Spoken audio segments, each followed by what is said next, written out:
chung nô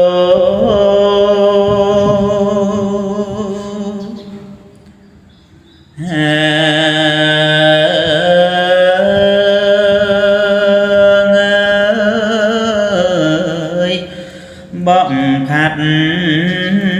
mọc chân tri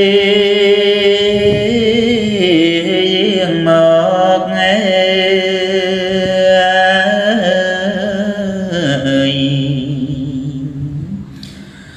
bọng lư lô ca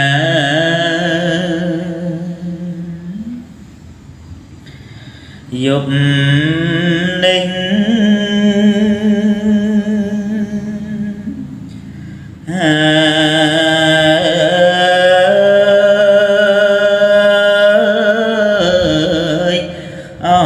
dục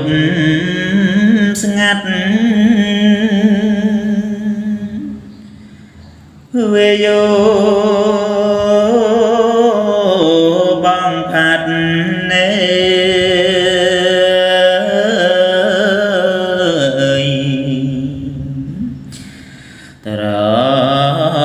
chẳng ca ya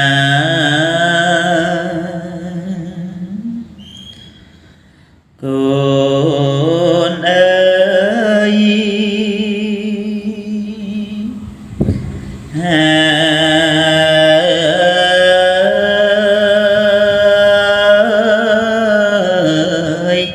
con kê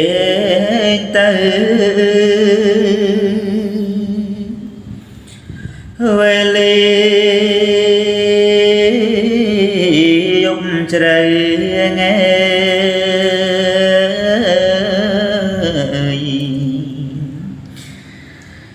cái lô sanh tương lai mọc thưa tục đó mà đai nâng cô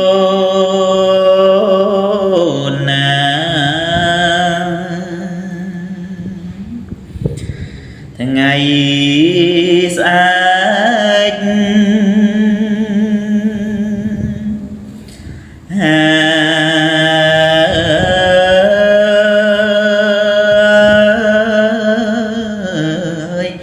chia ngày thầm ấy